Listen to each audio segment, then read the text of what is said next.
తండ్రి, మీ పరిశుద్ధ ఘనమైన హెచ్చించబడిన నామానికి వందనాలు.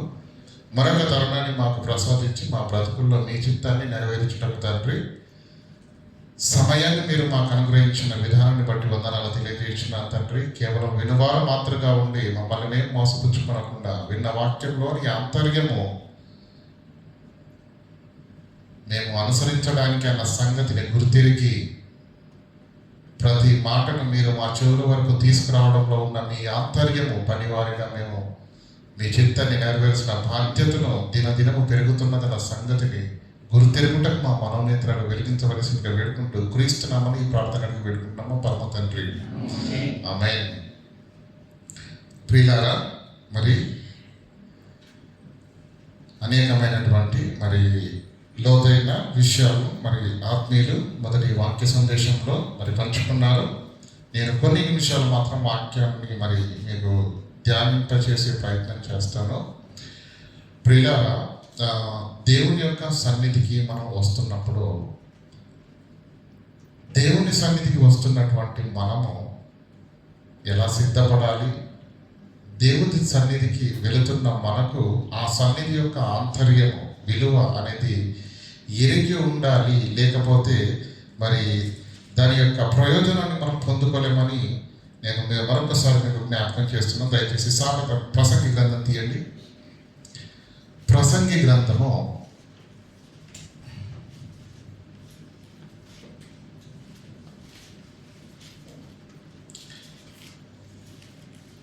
5వ అధ్యాయం 1వ వచనం. నీవు దేవుని మందిరమునకు పోవునప్పుడు నీ ప్రవర్తనను జాగ్రత్తగా చూచుకొనుము. మన దైనందిన జీవితంలో మనం ఆయా సందర్భాల్లో, ఆయా ప్రాంతాలకు, ఆయా సందర్భాలకు, సంఘటనలకు వెళ్తూ ఉంటాం. పెళ్ళికి వెళ్తావా? స్నేహితుల దగ్గరికి వెళ్తావా? పెళ్ళికి వెళ్ళేటప్పుడు ఒకలా వెళ్తాం, చావుకి వెళ్ళేటప్పుడు ఒకలా వెళ్తాం. రెండింటికి చాలా వ్యత్యాసం ఉంది. పెళ్ళికి వెళ్ళినట్టుగా చావుకి వెళ్ళాడు అనుకోండి, చిత్తకొడతారు. కనుక పెళ్ళికి వెళ్ళాలనుకున్నప్పుడు మనం ఎక్కడికి వెళ్తున్నాము, మనం ఎక్కడికి వెళ్తాము అన్న స్పృహ మనకుంటే ఎలా వెళ్ళాలి, ఎలా ఉండాలి మన ప్రవర్తన అనేది మనకు అర్థమవుతుంది. అది చాలా ఇంపార్టెంట్. అందుకే గ్రంథకర్త చక్కని మాటను యావత్తు ప్రపంచ క్రైస్తవ్యానికి ఒక హెచ్చరికగా ప్రేమపూర్వకంగానే మాట చెప్తున్నాడు. చూడండి, నీవు దేవుని మందిరమునకు పోవునప్పుడు ఎంత జాగ్రత్తగా ఉండాలి. దేవుని మందిరమునకు నీ పోవునప్పుడు నీ ప్రవర్తన జాగ్రత్తగా ఉండాలి. Very very very careful.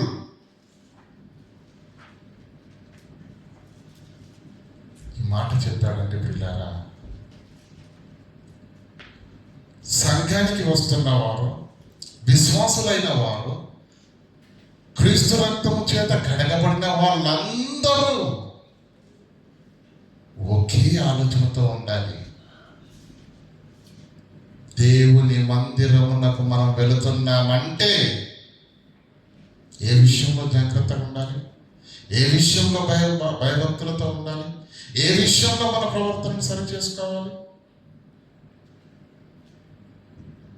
చాలా జాగ్రత్తగా ఉండాలని చెప్తున్నాడు ఇక్కడ. నీవు దేవుని మందిరమునకు పోవునప్పుడు నీ ప్రవర్తన జాగ్రత్త. స్నేహితుల ఇంటికి వెళ్ళేటప్పుడు వేరేగా వెళ్తున్నాం, పెళ్ళికి వెళ్ళేటప్పుడు దర్పం, అంతేనా? ఉన్న బంగారం, నగలు, మంచి వస్త్రాలను ధరించుకొని మనకున్నదంతా అక్కడ ప్రదర్శించాలి. అదే పెళ్ళి అంటే, అంతేనా? చావుకి వెళ్తే కోటీశ్వరుడైన ఏం చేసుకుంటాడు? పాప చేసుకుంటాడు. కారణం, నువ్వు వెళ్ళే స్థలం అలాంటిది, సందర్భం అలాంటిది. అయితే దేవుని మందిరానికి వెళ్తున్నావు కదా, ఎలా సిద్ధపడాలి, ఎలా ఉండాలి? భౌతిక భౌతిక శరీరం ఎలా ఉండాలి, మనస్సు ఎలా ఉండాలి, నీ ఆత్మీయ స్థితి ఎలా ఉండాలి, నిన్ను నీవే దేవుని మందిరమునకు వెళుతున్నప్పుడు జాగ్రత్తగా చూసుకో. ఎవరు? సకల జగాలను కలిగించిన సర్వోన్నతుడు నీ మాట తన మాట నువ్వు వినాలని, నీ బాధ తను వినాలని దేవుడు ప్రపంచంతో కనెక్టింగ్ అవ్వటానికి దేవుడు మనిషికి ఇచ్చినటువంటి మహావరం దేవుని సన్నిధి. మహావరం. మనం ఏమనుకుంటాం అంటే టైం ఉంది కాబట్టి వచ్చాం అనుకుంటున్నాం. అందుకే చెప్తున్నాను, దేవుని సన్నిధి యొక్క విలువ, ప్రాధాన్యత మనకు అర్థం కాకపోతే దాని ప్రయోజనాన్ని, దాని ఫలాన్ని మనం ఎప్పటికీ పొందుకోలేము. కనుక ప్రియులారా, ఆయన సన్నిధిని మనకు అనుగ్రహించాడు. ఆ సన్నిధికి వచ్చిన నీవు చాలా జాగ్రత్తగా ఉండాలని అన్నాడు. అంటే ఈ మాటలో ఉన్న ఆంతర్యం ఏంటి మనం అర్థం చేసుకునే ప్రయత్నం చేద్దాం ప్రియులారా. ఈరోజు ప్రపంచంలో డిక్షనరీ అనేది ఒకటి ఉంటుంది. డిక్షనరీ అంటే మనందరికీ తెలుసు కదండి. తెలుగులో ఏమంటుంది? అందరు ఇంగ్లీష్ అలా అయిపోయారా? ఇందాకన్నా అయిపోయినట్టు. డిక్షనరీ అంటే నిఘంటువు, అర్థాన్ని చెప్పేది. ఏమండి? అర్థాన్ని చెప్పేది. డిక్షనరీ ఒకటే ఉంటుంది. దాంట్లో ఒక వస్తువును గురించి కానీ, ఒక పదాన్ని గురించి కానీ మనం వెతికితే అర్థం కూడా ఉంటుందా ఉండదా? రెండు అర్థాలు ఉంటాయి అంతేనా? ఇదేంటి? మొబైల్. డిక్షనరీలో వెతికితే ఏమొస్తుంది? మొబైల్ లేదంటే ఎలక్ట్రానిక్ పరికరం ఇలా వచ్చేస్తుంది. ఓకేనా? కానీ ఈరోజు మనుష్యుల యొక్క స్థితిగతులు ఎలా అయిపోయాయి అంటే, సంఘాల గురించి మనం మాట్లాడుకుంటే పిల్లలు, మనుషులను కాస్త పక్కన పెట్టి సంఘాల గురించి మాట్లాడితే ప్రపంచంలో 450 కోట్ల మందికి ఉన్న క్రైస్తవులకు 3000 పైగా ఉన్న శాఖలకు, డినామినేషన్లకు 66 పుస్తకాల బైబిల్ ఒకటా రెండా? అపోస్తుల కార్యములు 1వ అధ్యాయము 25వ వచనములో దాని అర్థము ఈ సంఘములో ఉన్నట్టుగా ప్రపంచంలో ఉన్న అన్ని సంఘాల్లో ఉండదు. కీర్తనల గ్రంథం 1వ అధ్యాయం 1వ వచనం. ఏమన్నా రిఫరెన్స్ రాసుకోకండి, మీకు అలా చెప్తున్నాను టూకీగా. అంటే దాని అర్థము ఒక్కటే ఉండాలి కదా. కీర్తనల గ్రంథంలో ఉన్న మాటలు కానీ, సామెతల గ్రంథంలో ఉన్న మాటలు కానీ, ఇర్మియా గ్రంథంలో ఉన్న మాటలు కానీ, మత్తయి సువార్తలో ఉన్న మాటలు కానీ, బైబిల్లో ఉన్న 66 పుస్తకాల్లో ఉన్న ప్రతి లేఖన సారాంశము ఏ సంఘానికి వెళ్ళినా ఒక్కటే అర్థం ఉండాలి, ఒకే భావం ఉండాలి. అవునా కాదా? ఒక వాక్యాన్ని తీసి నేను చెప్తాను. మిగతా సంఘాలకు వెళ్ళండి, వాళ్ళు పాస్టర్లే, వాళ్ళు క్రైస్తవులే, వాళ్ళ దగ్గర బైబిల్ ఉంది. కానీ ఇక్కడ ఒక సంఘములో ఒక వాక్యానికి ఉన్న అర్థము, భావము మరో సంఘానికి వెళ్తుండట్లేదు. ఎందుకు? డిక్షనరీ మారిందా? చెప్పండి. 66 పుస్తకాలు ఉన్న గ్రంథం ఒక్కటే, క్రీస్తు ఒక్కడే, తండ్రి ఒక్కడే, ఆత్మ ఒక్కటే, పరిశుద్ధాత్మ ఒక్కటే. ఇన్ని ఒక్కటైనప్పుడు ఏకభావము, ఏకతాత్పర్యము ప్రపంచ క్రైస్తవులలో లేదు. కొరింథీయులకు రాసిన 1వ పత్రిక 10వ అధ్యాయం 1వ వచనం.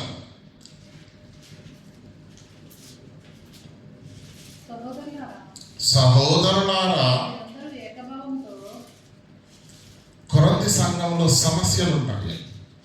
ఆ సమస్యలను సద్దుమణిగించడానికి పౌలు పత్రికను రాస్తున్నాడు. రాస్తూ ఒక భయంకరమైన పరిస్థితిని ఒక్క వచనంలో చెప్పేశాడు. కానీ మనం అంత ఆలోచించాం.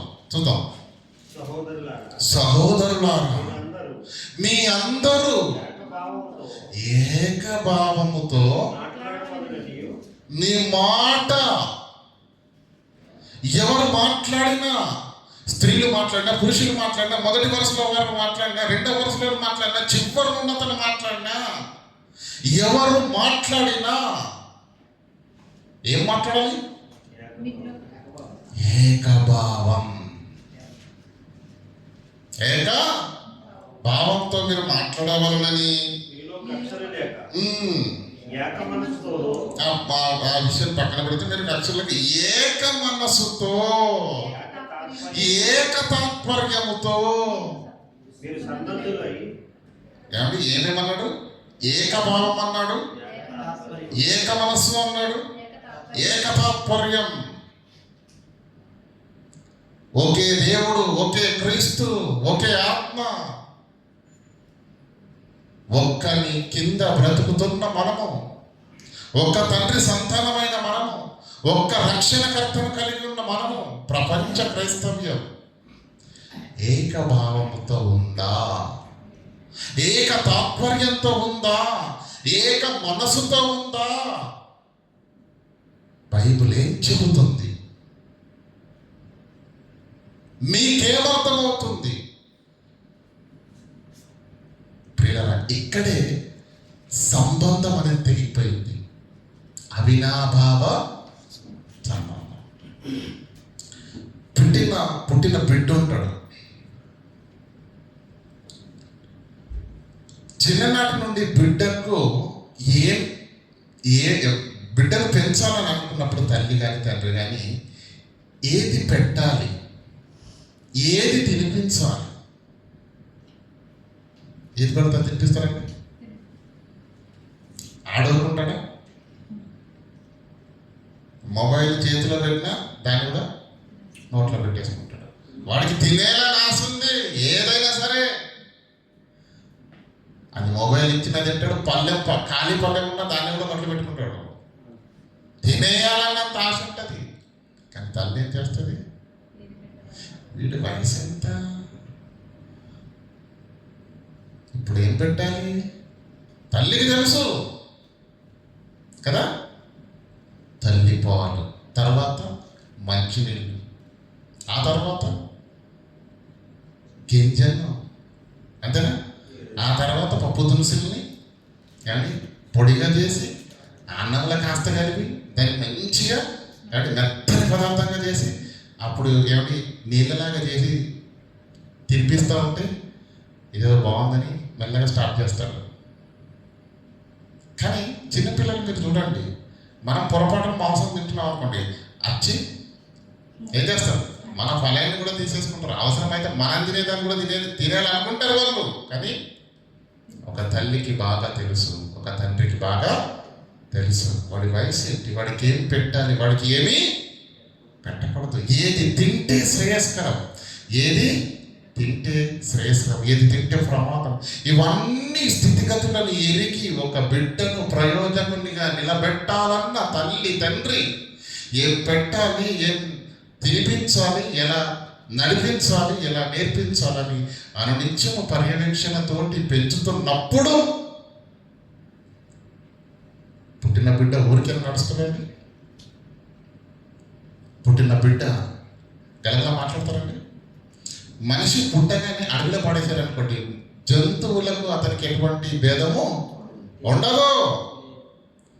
అందుకే తల్లి చిన్ననాటి నుంచి ఒడిలో కూర్చోబెట్టుకొని అమ్మాను అమ్మాను, నాన్నను, తాతయ్యను మాటలు నేర్పిస్తుంది. అంతేనా? ఏమండి, గోడను పట్టుకొని నడిపిస్తుంది, తోపు బండి తెస్తూ ఉంటారు. ఎందుకు? వీడు పరిగెత్తాలంటే ముందు నడక నేర్పాలి, అడిగి నేర్పాలి. అంటే ఒక ప్రయోజకునిగా చేయాలనుకున్న తల్లి తండ్రి ఆ బిడ్డను నిలబెట్టడానికి ఇంత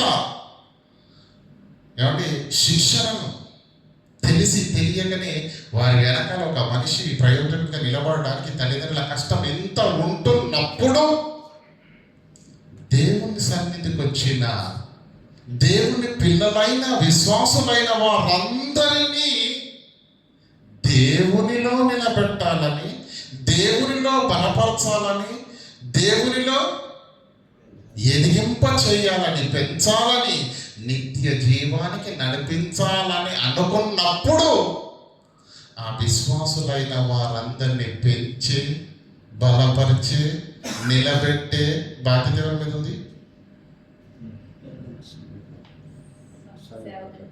సేవకుల మీద ఉందా?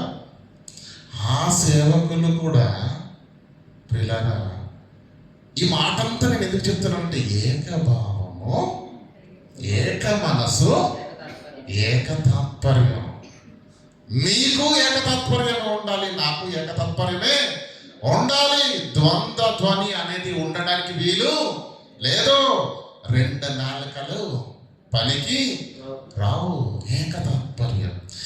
మీ అందరినీ పెంచాలని అనుకున్నప్పుడు, మీ అందరినీ బలపరచాలి, మీ అందరినీ సంఘంలో ఆ దేవునిలో ఆత్మీయతలో పెంచాలని అనుకున్నప్పుడు మీకేం చెప్పాలి? నేను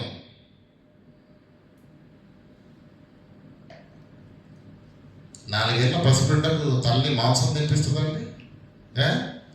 తను తింటారు కానీ ఆడి పెట్టది. వయసు చిన్నది, పొట్ట చిన్నది, ఇప్పుడు దాన్ని అరిగించుకునే స్థితిలో లేదు. మరి ఏం పెట్టాలి?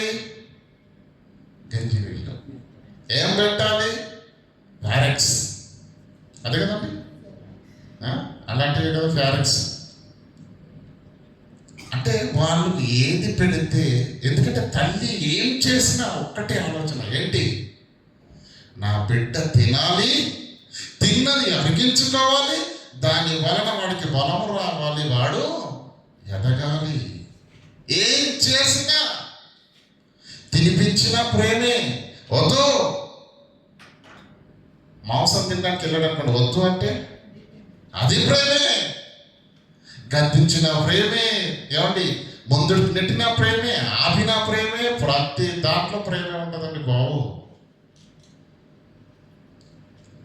దేవుని యొక్క వాక్యం చేత పెంచాలని అనుకున్నప్పుడు విశ్వాసులను, ఏ సేవకుడైన పిల్లల ముందుగా వారిని స్థితిగతులను వారిని ఎరిగి ఏం చెప్పాలి అని అనుకున్నప్పుడు వారు ఏ స్థితిలో ఉన్నారు, 4 ఏళ్ళ, 5 ఏళ్ళ, 10 ఏళ్ళ, 20 ఏళ్ళ, భౌతిక శరీరం గురించి కాదంటే నేను మాట్లాడేది ఆత్మీయ స్థితి. ఏ మాటలను మీరు వినిపించుకోగలరు, ఏ మాటలను మీరు అర్థం చేసుకోగలరు, ఏ సంగతులను మీరు జీర్ణించుకోగలరు. నెలల వయసులో ఉన్నప్పుడు పాలు మాత్రమే తాగి అరిగించుకున్న మనిషి, ఏమండి, ఇద్దరు కలిసి మేకను తిన్నారటండి. ఇద్దరు కలిసి మేక మాంసం ఇద్దరు తిన్నారు. ఏ స్థాయికి ఎదిగాడో ఆలోచించండి.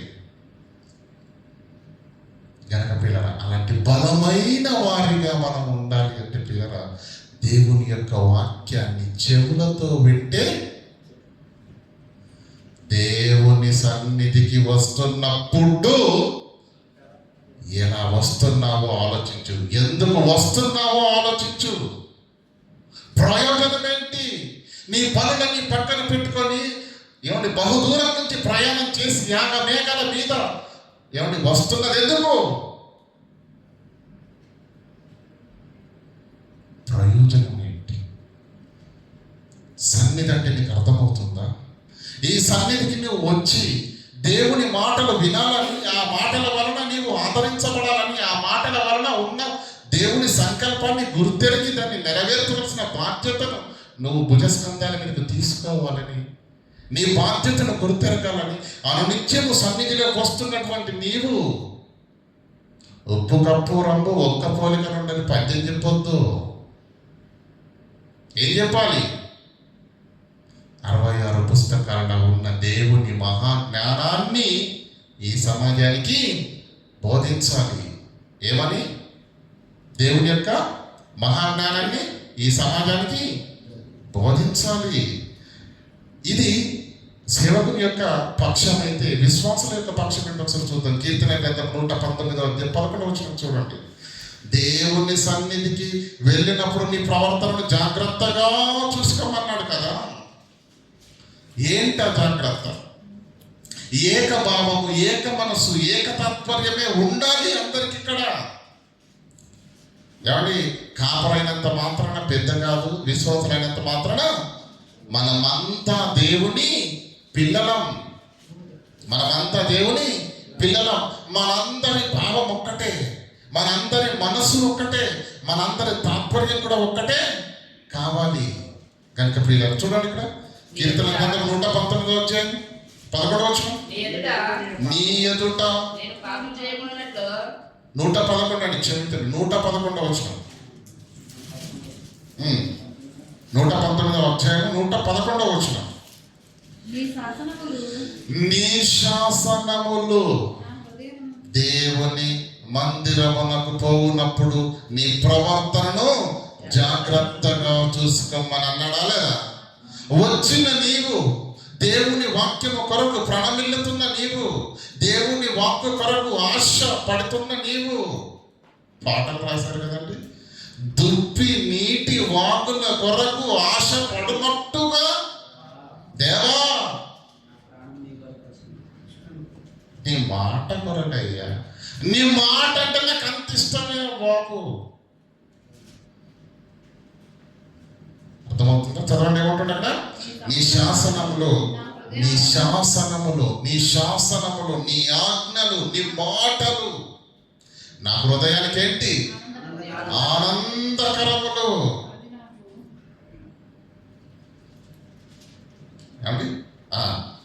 అవి నాకు ఎందుకు? దేవుని శాసనాలు, దేవుని ఆజ్ఞలు. ఆజ్ఞ అంటే ఎలా ఉంటుందండి? ఆర్డర్ ఎలా ఉంటుందండి? ఖండితముగా ఉంటుంది. ఆజ్ఞలు ఏమైనా ఆనందంగా ఉంటాయండి? చెప్పండి. కానీ ఇక్కడ కీర్తనకారుడు ఏమంటాడు? నీ శాసనములు నా హృదయానికి ఆనంద కారణములు. ఎందుకో తెలుసా? కింద చెప్తున్నా చూడండి. ఎందుకంటే నీ శాసనములలో గద్దింపున్నా, నీ శాసనములలో కోపమున్నా, నీ శాసనాలలో ప్రేమున్నా, ఆదరమున్నా, ఈ సమస్తము దేని కొరకు తెలుసా? అవి నాకు నిత్య స్వాస్యములని నేను భావించుచున్నాను. నీ కట్టడలను గైకొనుటకు నా హృదయమును లోపరుచుకొని ఉన్నాను. దావీదు అంటున్నాడు తన హృదయంతో, దేవుని శాసనములు నా హృదయానికి ఆనందకరములు, అవి నిత్య స్వాస్థ్యమని నేను భావించి ఉన్నాను. నా హృదయమును, నా మనస్సును, నా ఆలోచనతో ఏం చెప్తున్నాడు తెలుసా? ఏ మనసా, హృదయమా, నువ్వేం చేస్తావు? దేవుని కట్టడలను గైకొనుటకు ఏం చేస్తాడంటే తన మనస్సును కంట్రోల్లోకి తీసుకున్నాడు. అంతే కదండి. నా హృదయం నేను లోపరుచుకున్నాను. పిచ్చి పిచ్చి ఆలోచనలు పెట్టుకోకు మనసా, హృదయమా. లోక విచారంలో చేత నీవు మరలు కొప్పబడకు. కష్టాలు, కన్నీళ్ళు, బాధలు, శ్రమలు, ఇరుకులు, ఇబ్బందులు అంటే నీవు వాపోకు. నీవు కూర్చున్నది దేవుని సన్నిధిలో. ప్రవర్తనను జాగ్రత్తగా చూసుకో. వినబడుతున్న మాట కాలయాపనగా మాట్లాడే మనుషుల మాటలు కావు. ఏకభావం. ప్రారంభంలో మరి ఆత్మీయ సహోదరులు ప్రార్థన చేసినప్పుడు ఒక మాట అన్నారు. ఏమని? సేవకులను నిలువ పెట్టుకునే తండ్రి, వారి నోటి మాటలు మాకు ప్రయోజనకరం లేదు, కానీ నీ మాటలు మాకు ఏకభావం. ప్రార్థనలో కూడా ఇదే వచ్చింది మెసేజ్. మీకు అవునా లేదా? కొన్ని సందర్భాల్లో ప్రియులారా, మొదటి మెసేజ్ అని చెప్పేసి మన ఆత్మీయులు ఉన్నారు కదా, బ్రదర్ అనిల్ గారు కావచ్చు, మన అన్న డేవిడ్ గారు కావచ్చు, జారన్న గారు కావచ్చు, సంజీవ్ అన్న గారు కావచ్చు, వీళ్ళందరూ మరి మొదటి మెసేజ్ మాట్లాడడానికి చెప్పేసి చెప్పేస్తాను. నేను వాళ్ళకు ఫోన్ చేసి మాత్రం ఇది చెప్పండి అని చెప్పాను. కానీ నాకేమనిపిస్తుంది తెలుసా? నా రూమ్కి వచ్చిన డైరీలో చూసి కాపీ కొట్టారు అన్నట్టు అనిపిస్తుంది. చెప్తున్నాడు. నిజమండి బాబు. నేను ఏం చెప్పాలనుకున్నానో దాంట్లో దాదాపు 50% ఎత్తుకెళ్ళిపోతారు వీళ్ళు. కారణం నా పక్కన వాళ్ళు ఏం కాదు, వాళ్ళు నా దగ్గరకు వచ్చేమో చూడలేదు. కారణం దేవుని వాక్యములో సంఘము ఇప్పటి వరకు ఏ ఏ సంగతులు విన్నది, ఏ స్థితిలో ఉన్నది, ఎంత బలంగా ఉన్నారు, ఇప్పుడు వారికి నేనేం చెప్పాలి అనుకున్నప్పుడు ఆలోచన ఒక్కటే వస్తుంది, రెండోది రాదు.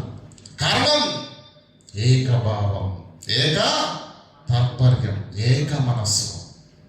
ఏక మనస్సు ప్రియులారా, మనందరి ఆలోచన ఏకమై ఉండాలి, మన అందరి భావము ఏకమై ఉండాలి, మన అందరి యొక్క మనస్సు కూడా ఏకమై ఉండాలి. రెండవ దానికి ఉండడానికి వీలు లేదు. ఆ మనసు ఏంటో తెలుసా? దేవుని నామ మహిమార్థంగా, నంబర్ 1, ఆత్మల రక్షణార్థంగా, సంఘ సరిహద్దులు విశాలపరచబడలాగున దేవుని సన్నిధికి నువ్వు ఎందుకు వచ్చావో తెలుసా? చీకటిలో ఉన్న నిన్ను పని కట్టుకొని ఎందుకు పిలిచాడు? ప్రాణం పెట్టి పని పాట లేకనా? చదువు అన్ని వాక్యాలు చదువుకుంటే పోతాం.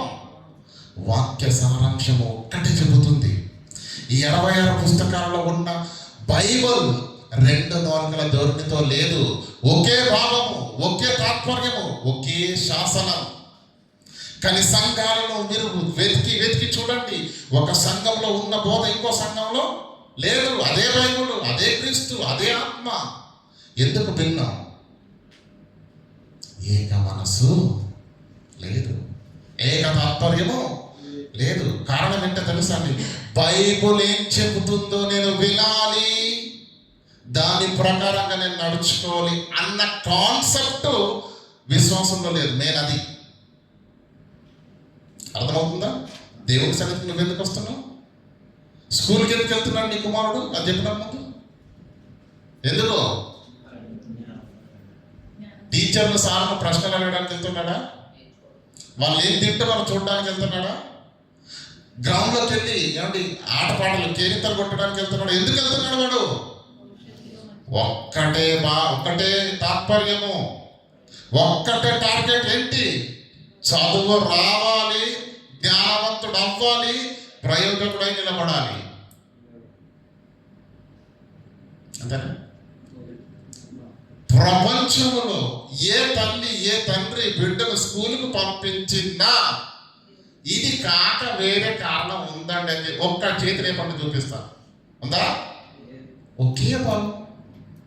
పొట్టివాడైనా, పొడుగువాడైనా, నల్లవాడైనా, తెల్లవాడైనా, ఏమండి అది కేరళ కానీ, తమిళనాడు కానీ, ఆంధ్ర కానీ, మైసూరు కానీ, ఏదైనా కానీ ప్రపంచంలో తల్లి బిడ్డను స్కూల్కు పంపుతుందంటే ఓకే,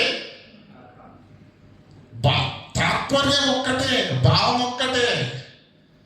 మరి సంఘాలకు వెళుతున్న 100 మందిలో 100 మంది వస్తున్నారు కదండి. ఫర్ ఎగ్జాంపుల్ చెప్తున్నాను, ఆ 100 మంది తాత్పర్యం ఒకటే ఉందా? నేను దేవుని సన్నిధికి వెళుతున్నాను, ఆ తండ్రి శాసనాలు నాకు జీవదాయకము, ఆ తండ్రి శాసనాలే నాకు నిత్య జీవాన్ని అనుగ్రహిస్తాయి కనుక ఆ మాటలు నేను హృదయాల్లో భద్రపరచుకోవాలి. నా మనస్సుతో నేను, మనసా హృదయమా, లేనిపోని ఆలోచనలు పెట్టుకుని వినబడుతున్న దేవుని శాసనాన్ని ధిక్కరించే స్థితిలో నీవు ఉండటానికి వీలు లేవు. తస్మాత్ జాగ్రత్తగా ఉండాలని తన మనస్సును, తన ఆలోచనను తన కంట్రోల్లో పెట్టుకొని దేవుని వాక్యాన్ని వింటున్నాడు మన రాజైన దావీదు. అందుకెళ్తున్నాడు ఆయన దేవుని సన్నిధికి, అందుకు వస్తున్నాం మనం దేవుని సన్నిధికి. మన తలపోటు ఏమిటి? దేవుని సన్నిధికి వచ్చినా మళ్ళీ అదే యావ. ఏంటి? ఏమి తిందుమా, ఏమి త్రాగుదమా, ఏమి ధరించుకుందామా, ఈ 3 లేకుండా ప్రశాంతంగా బ్రతుకుతున్నాయి ఎవరు? అడవి పువ్వులు ఎలాగూ ఎదుగుతున్నాయో అన్నాడు. ఆకాశ పక్షులను చూడుడి అన్నాడు. సిగ్గు రావాలండి మనకి మాటలను బట్టి. క్రీస్తు బోధ సామాన్యమైనది కాదు. ఎవరు? మీ చింత యావత్తు నువ్వేం చేయాలి? మీ చింత యావత్తు నా మీద పెట్టండి అని అన్నాడు దేవుడు. బాగానే ఉంది. అంతే అంతే అన్నాడా? అంతే అన్నాడా? ఇంకేమన్నా? మీ చింత యావత్తు నా మీద పెట్టండి నాయన.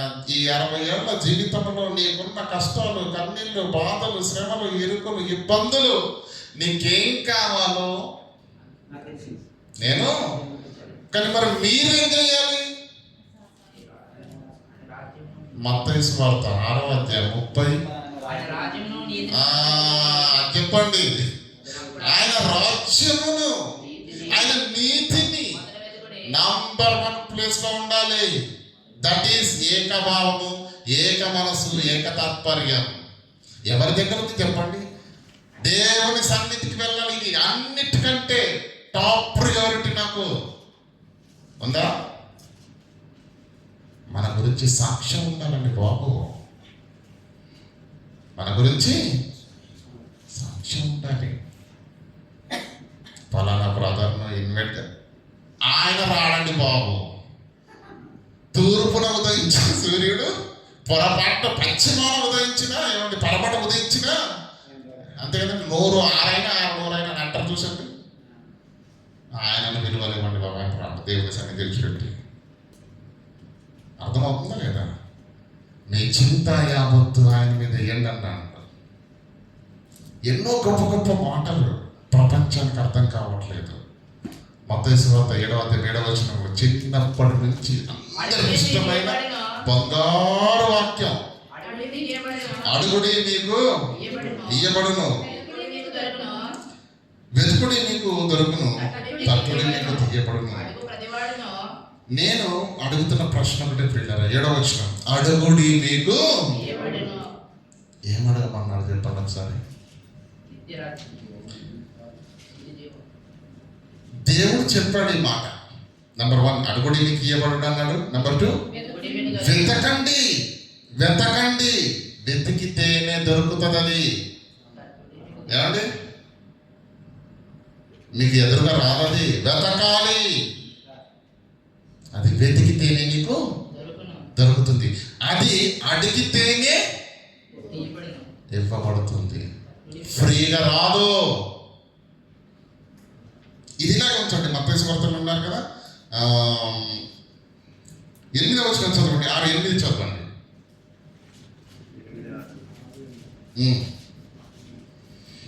మీరు మీ తండ్రిని అడగక మునుపే మీకు అక్కరగా ఉన్నవేవో ఆయనకు. అంతేనండి. అంటే దేవుడు గాలి కావాలని మనిషి అడిగినక్కడ ఇచ్చాడా? నీళ్లు కావాలని అడిగినక్కడ ఇచ్చాడా? ఇవన్నీ మీకు కావాలని పరలోకపు తండ్రికి తెలుసు. తెలిసిన తండ్రి తన పిల్లల కొరకు అడగక మునుపే అన్ని ఇచ్చాడు. అడగక మునిపే అన్ని సమస్తాన్ని ధారాళంగా ఇచ్చిన తండ్రి ఒక మాట చెప్పాడు. ఒకటి ఉంది, దాన్ని నువ్వు అడిగితేనే ఇస్తా. ఒకటి ఉంది, దాన్ని అది వెతికితేనే నీకు దొరుకుతుంది. ఒకటి ఉంది, నువ్వు తట్టితేనే అది నీకు తెరవబడుతుంది. ఏమనుకున్నారు ప్రియులారా? ప్రపంచ క్రైస్తవ్యం ప్రియులారా, ఈ మాటకు అర్థం అడగండి మీరు. మాకు తెలియదు ఏంటి? అడగమన్నాను కాబట్టి ప్రభావ మోకరిస్తున్నాను, రాసుకుని ఇష్టం. అడగక ముందే అన్ని ఇచ్చిన దేవుడు వీటిని అడగమని చెప్పలేదు. అవన్నీ నీకు కావాలన్న తండ్రికి తెలుసు. అందుకే నువ్వు అడగక మునిపే అవన్నీ నీకు అవసరమని సమస్తాన్ని ఇచ్చిన తండ్రి ఒక్కటి మాత్రం నువ్వు అడగకుండా ఇవ్వలేదు. దట్ ఈస్ సంథింగ్ స్పెషల్, ప్రత్యేకమైనది, ప్రశస్తమైనది, విలువైనది. అది ఊరికే అడగక మునిపే ఇచ్చేది. దాన్ని నువ్వు అడగాలి, దాని విలువ నీకు తెలియాలి, దాన్ని నువ్వు వెతకాలి, దాన్ని నీవు వెతకాలి, దాన్ని తట్టాలి. అప్పుడు దేవుడు నీకు ఇవ్వాలనుకున్నాడు. ప్రపంచ క్రైస్తవ్యం అంతా ఏ ఆలోచనతో ఉందో మీరే ఆలోచించండి ప్రియులారా. బైబిల్ బోధించేది ఒక్కటే, దాని వాక్య భావం ఒక్కటే, దాని సారాంశము ఒక్కటే. కానీ సంఘాలన్నీ భిన్నంగా ఎందుకు అర్థం చేసుకుంటున్నాయి? కారణం ఏంటో తెలుసా? బైబిల్ ఏం చెబుతుందో అది నేను మనసారా నా ఆలోచనలను ప్రక్కన పెట్టి దేవుని ఆత్మను బట్టి, దేవుని యొక్క అధికారాన్ని బట్టి ఆయన ఏం చెప్పాలనుకుంటున్నాడో నేను వింటాను. ఆయనకి ఏం కావాలో ముందు నేను అర్థం చేసుకుంటాను. ఆ తరువాత దాన్ని బట్టి నా ప్రవర్తనను సరి చేసుకుంటాను. ఈ భావన లేదు. సంఘానికి వెళుతున్న వారుకున్న ఆలోచనలు ఎన్నో, పాటలు పిచ్చి కొందరికి. ఏమండి? సంఘానికి వెళుతున్న వారి పిల్లల వాక్యం కొరకు వెళ్ళండి. ఆ దేవుని వాక్యం నీకు నిత్య జీవితం అన్న సంగతిని గుర్తెరిగి వెళ్ళండి. దాని మాట అన్నాడు కదా, ఏమన్నాడు? నీ శాసనములు నా హృదయానికి ఆనందకరములు కదా, అవి నిత్య స్వాస్థ్యమని నేను భావించి ఉన్నాను. నీ శాసనములకు నా హృదయం లోపడినట్టుగా నేను దాన్ని లోపరుచుకున్నాను. కిందకు మాట్లాడారు చూడండి. ఇది తుది వరకు నిలుచు నిత్య నిర్ణయము. ఈ డిసిషన్ చేంజ్ కాదు. నేను సింహాసనం మీద కూర్చున్నా, సింహాసనం మీద నుంచి దిగినా, ముసలివాడినైనా, డబ్బున్నా లేకున్నా, కష్టం వచ్చినా రాకపోయినా, ఆరోగ్యంగా ఉన్నా, మంచాన పడ్డా, నిత్యము వరకు నిలుచు. ఏం చదవండి మాట ఉంది? ఇది తుది వరకు, నా ఊపిరి ఉన్నంత వరకు నిలుచు నిత్య నిర్ణయము. ఈ నిర్ణయములో మాత్రము మార్పు లేదు. ఇదండి భక్తుల యొక్క ఆలోచన విధానము. అందుకే ప్రభువును నమ్మకున్నందుకు ప్రారంభ శతాబ్దంలో చాలా కష్టాలు వచ్చాయండి. అర్థమవుతుందా? ప్రాణాలైనా వదిలిపెట్టారు కానీ ప్రభువును మాత్రం, అది దీక్ష, అది విశ్వాసం, అది భక్తి. వాళ్ళ మనస్సుల్లో చేసుకున్న ఉడంబడిక ఇది తుది వరకు నిలుచు నిత్య నిర్ణయం. అంత గొప్పగా నిర్ణయం తీసుకున్నామండి. ఎక్కడ మనం ఎరగడానికి ఎంత టైం పట్టదు, ఆరిపోవడానికి ఎంత టైం పట్టదు. ప్రియులారా, ప్రశాంతంగా ఉన్నా అంత మాత్రాన సముద్రం ఏమండి ప్రశాంతంగా ఉన్నట్టు కాదు. పైకి ప్రశాంతంగా ఉంటుంది, లోపల భయంకరమైనటువంటి ఉష్ణోగ్రత. కనుక ప్రియులారా, మన దైనందిన జీవితంలో మనం ఎలా ఉన్నప్పటికీ కూడా ప్రియులారా, ఆత్మ మనల్ని మండించాలి. దేవుని వాక్యం మనల్ని నడిపించాలి. దేవుని యొక్క వాక్యమే ఈ 6 దినాలను ధ్యానం చేయాలి. చేస్తున్నాము. ఆదివారం ఆరాధన ముగిసి ఆమేన్ అన్నావా, అయిపోయింది. మళ్ళీ ప్రారంభ ప్రార్థన దాకా మనకేం గుర్తుండదు. ఎటు వెళ్ళిపోతున్నాం ఆలోచించండి ప్రియులారా. కనుక దేవుని యొక్క సన్నిధికి వస్తున్నావు. నీవు నేను ఎందుకు వస్తున్నావు? ఎందుకు ఈ ప్రయాస? ఎందుకు ఈ కష్టం? ఎందుకు ఈ చెమట? ఆయన సన్నిధి విలువను నువ్వు గుర్తెరుగు. 66 పుస్తకాల్లో ఏముందో నీకు తెలియాలంటే అనునిత్యము నువ్వు హృదయాన్ని తెరిచి వినాలి. ఏమండి? పిల్లలు ఎందుకు స్కూల్కి పంపిస్తున్నాం? అడుగుతుంటాడండి బాబు, వాడు మోయలేక నడవ వంగిపోతుంది పిల్లలది. తెలుగు టీచర్ అయితే తెలుగు చెప్తాడు, ఇంగ్లీష్ టీచర్ అయితే ఇంగ్లీష్ చెప్తుంది, సైన్స్ టీచర్ అయితే సైన్స్ చెప్తుంది, సోషల్ టీచర్ అయితే సోషల్, మ్యాథమెటిక్స్ చిత్రం కొడుతున్నారండి బాబు. ఇవన్నీ కాదన్నట్టు మన ఆటలకు పీటీ సార్ ఒక ఆయన వస్తాడు, ఆయన చేయిస్తాడు, ఆయన చెప్పినట్టు నాకు పోయినా చిత్రం కొడుతున్నారు అంతేనా? స్కూల్కి వెళ్ళాలంటే ఇంటికాడ అమ్మా నాన్న ఎంత కష్టంతో కూడుకున్నావు పిల్లల జీవితం. అది ఆలోచించండి. అన్ని కష్టాలకు అన్నిటిని తట్టుకుంటున్నాడు కాబట్టి కొంత చదువు విద్య అనేది నేర్చుకుని ప్రయోజకుడై ఇంత పిల్లోడి 6 టీచర్లు వచ్చి చెబితే ప్రతిదాన్ని రాయాలి, చదవాలి, వినాలి, హోంవర్క్ చేయాలి, మళ్ళీ రేపు వచ్చి అప్పచెప్పాలి, లేకపోతే చిన్న పెట్టడమే. 6 రోజులు మిమ్మల్ని హ్యాపీగా విడిచిపెడతానన్న దేవుడు మనందరికి అసలు ఇచ్చాడు. 6 దినాలు మీ పని బిడ్డ అన్నాడు. 7వ దినాన్ని ఏమన్నాడు? దీన్ని పరిశుద్ధంగా పెయిన ఏమంటే మన శరీరంలో భయంతోటి భక్తితోటి ప్రవర్తన సరి చేసుకొని దేవుని సన్నిధికి రావాలి. దాన్ని ఆజ్ఞానించాలంటే మీరు ఆలోచించండి. కనుక ప్రియులారా, ఈ 6 దినాలు ఏం చేస్తున్నాం, ఎలా బ్రతుకుతున్నాం, ఏం వింటున్నాం, ఏం చూస్తున్నాం, ఏం మాట్లాడుతున్నాం?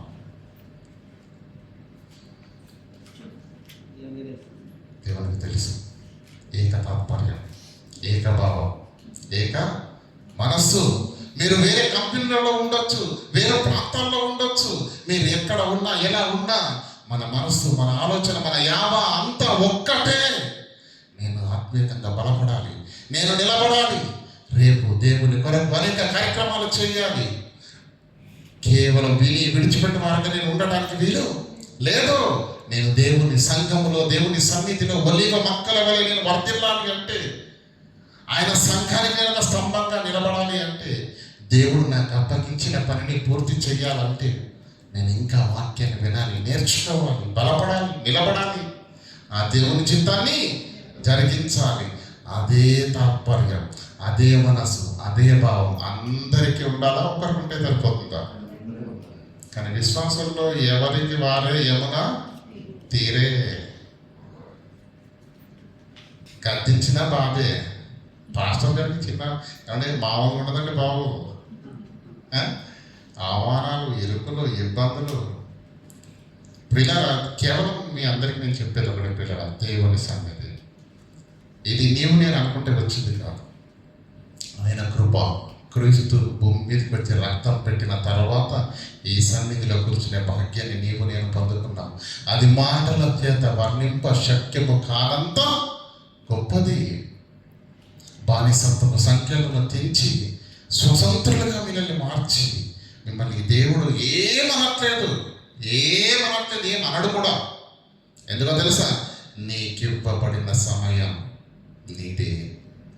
గతవారం పాట వేశాం కదండి. పాఠం చూశారేమో, అందులో మాట ఉన్నది, ఇవ్వబడిన సమయంలో వర్ధిల్లకుంటే, ఇవ్వబడిన సమయంలో బలపడకపోతే, ఇవ్వబడిన సమయంలో నేను మారకపోతే, రేపు చూద్దాంలే అనుకోకు, రేపు ఉంటావో లేదో తెలియదు. ఇవ్వబడిన సమయంలో నువ్వు మారాలి, నువ్వు ఎదగాలి, నువ్వు నిలబడాలి, దేవుడు నీకు అప్పగించిన పనిని పూర్తి చేయాలి. ఇవ్వబడిన సమయంలో వర్ధిల్లకుంటే మోడు లాంటి చెట్టును నరికి వేయకుండా అని మాట ఉంది ప్రియులారా.